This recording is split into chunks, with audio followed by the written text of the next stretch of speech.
NFL Daily by Chat Sports. Tyler Jones here with you. Thanks for joining us. Coming up on today's show, there's a brand new mock draft from Pro Football Focus. And what we're going to do is we're going to run through every single pick, and I'm going to give you my honest reaction and thoughts.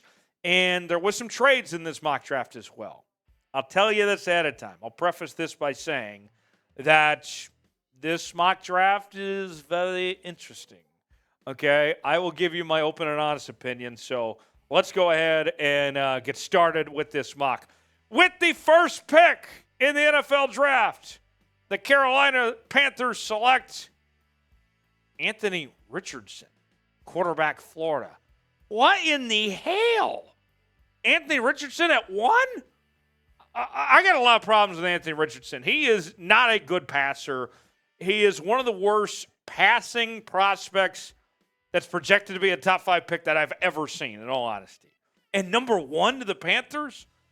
I don't see that happening. I think Carolina's going Bryce Young or C.J. Stroud. But since Anthony Richardson's gone, that leaves Houston getting the guy we all know they want, Bryce Young.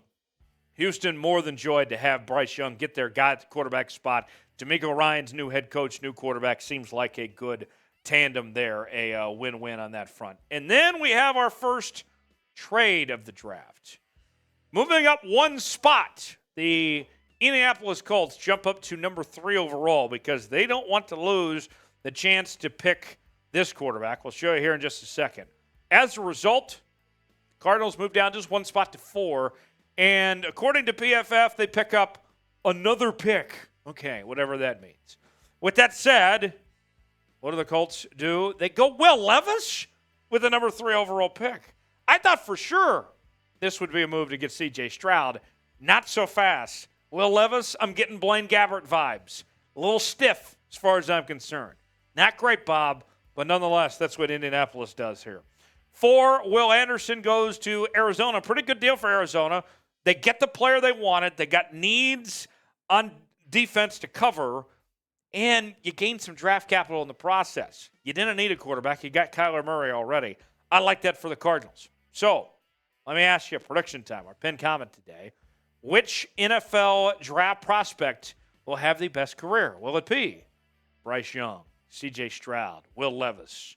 Will it be Jalen Carter? Who will be the best in this year's draft? Tell me in the comments section below. Give me one name who you believe will be the best. Number 5, the Seahawks go with Jalen Carter. I think Seahawks fans are jumping up and down for joy of getting arguably the best player in this draft and filling a big need on the defensive line. And then we get another trade. That is where we find the Tennessee Titans moving up to 6. The Lions trading back to 11, and they also get some more draft capital that PFF didn't specify. But nonetheless, with the selection, the Tennessee Titans, they get their quarterback. C.J. Stroud at number 6, sitting behind Ryan Tannehill for now. An aggressive but necessary move for the Tennessee Titans there. 7, the Las Vegas Raiders go with the best corner in this draft, Devon Witherspoon. That seems to be a big win for the Raiders there to go with Witherspoon.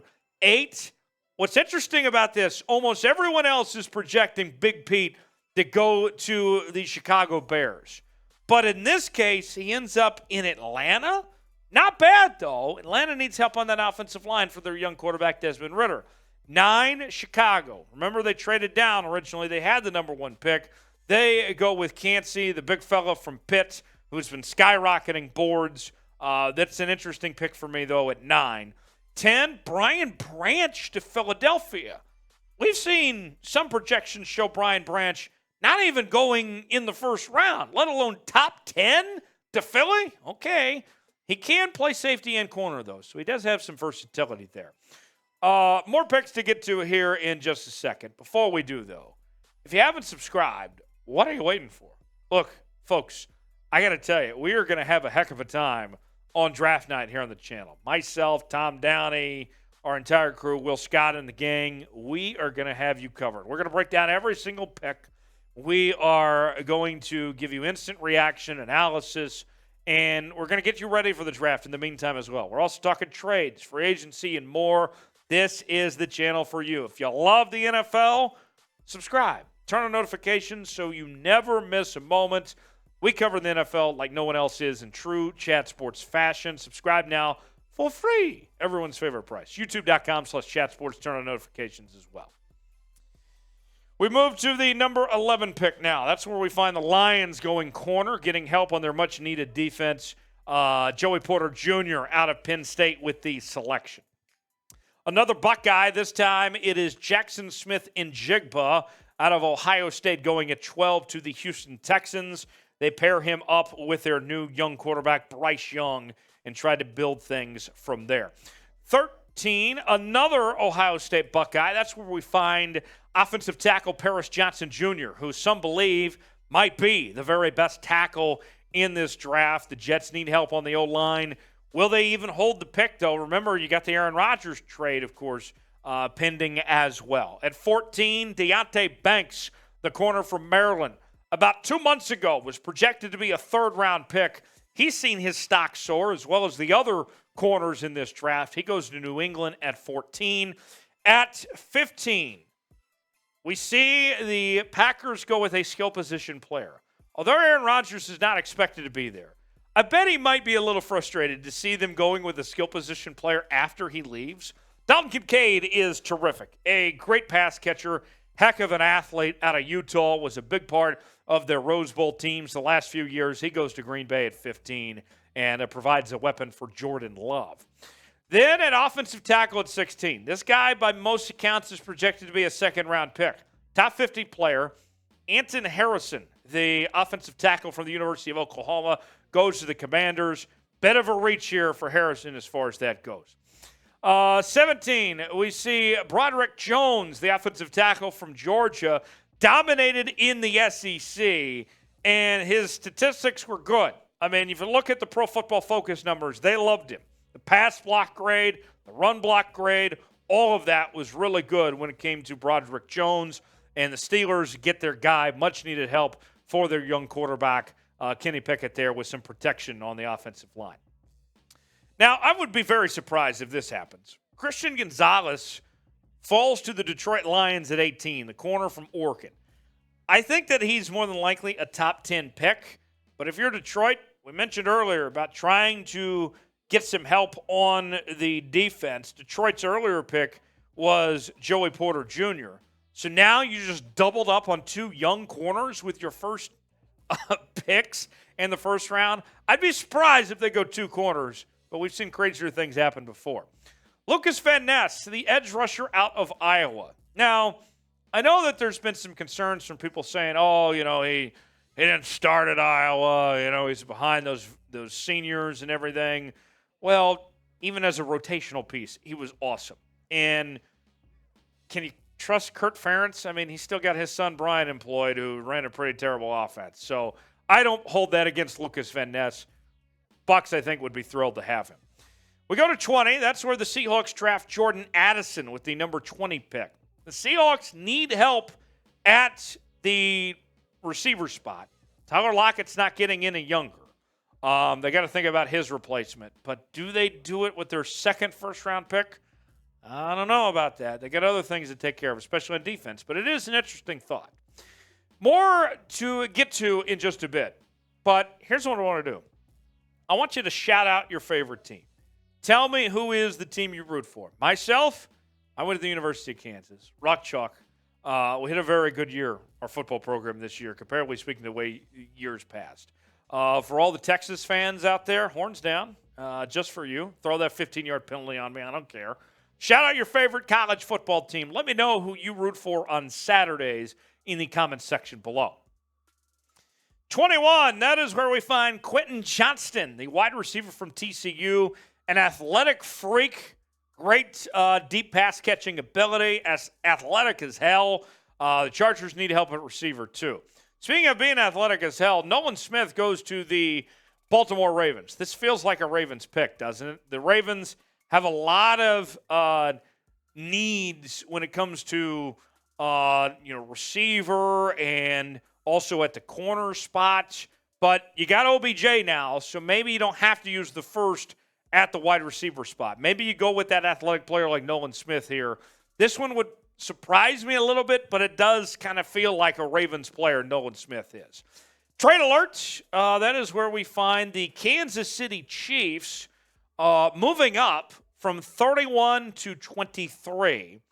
And the Vikings receive some capital that is not specified. But nonetheless, the Chiefs move up, the Super Bowl champions. And with the pick, they get much-needed help on the offensive line. Orlando Brown is gone, as well as Andrew Wiley. Now they bring in Darnell Wright, the offensive tackle from Tennessee. Some people think Wright is the best tackle in this draft. If he's around at 23, I very well could see Kansas City trading up to this spot to get that offensive tackle there. I'd be surprised if he's still around, though. This is probably the biggest shocker of this entire mock draft. The disrespect for Tyree Wilson.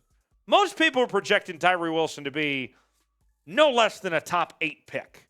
And somehow he slips all the way to 24 to the Jacksonville Jaguars. I understand he's coming off an injury there that he suffered against Kansas, actually, in Big 12 play this past season. But Tyree Wilson, I'm telling you, folks, has the chance to be a star in this league. If the Jags get him at 24, they ought to be thrilled, but I'd be shocked if he's still around there. 25, we might have another reach. I know that the Giants need help on the offensive line, but a center in the first round, John Michael Schmitz, I don't know about that. Now, I'll say this much. Think about the centers that have come out the last couple of years. Tyler Linderbaum, he ended up being a first-round pick, and the Ravens are very glad they took him in the first round. Creed Humphrey, the year prior, arguably the best center in the entire league. He was a second-round pick. And if you were to redraft that draft, I mean, Creed Humphrey probably would have been a top 10 or 15 pick. So maybe this is a result of the more recent success of the center position where John Michael Schmitz, who most people are projecting to be a second or late second-round pick, maybe he gets the benefit of what we've seen from the last couple centers where he moves up to 25, potentially to the Giants. Next up, Bijan Robinson falls to 26 to the Dallas Cowboys. How about them Cowboys? They get Bijan to stay in Texas? Jerry's throwing a party. It's going to be crazy in Arlington and Frisco both. 27, Cam Smith goes to the Buffalo Bills at corner. Cam Smith, fine football player, could sneak his way into that first round. Michael Mayer goes to the Bengals at 28. We know the Bengals need help at the tight end spot, so this makes sense. Don't know if he slides all the way to 28, though. Myles Murphy, this is another one, another slide here. 29, New Orleans, you're thrilled if he's there at 29, but don't see that happening. Remember, at one point in time, Myles Murphy was projected to be a top 5 pick. He is slipping, but I don't think he slips all the way to 29. Jack Campbell at linebacker to Iowa, another Iowa player off the board. Jack Campbell seems like that's a fit there at 30 to Philadelphia. Don't have a problem with that. And then BB O'Brien here. This is somebody that's been in the 20 to 31 range, so that makes sense to see him there at 31 to the Minnesota Vikings. That mock draft was a doozy. I'm not going to lie. Starting right off the top with Anthony Richardson at 1, and then we saw some other surprises. Tyree Wilson slipping all the way that he did to the Jags pick. That one caught me off guard. Bijan falling a little bit to the Dallas Cowboys there at 26. Didn't see that one coming either. PFF, that wasn't very good. I'll be honest with you. That's a D in my book. Grade it for me in the comments section. Let me know, and I will see you next time right here on NFL Daily.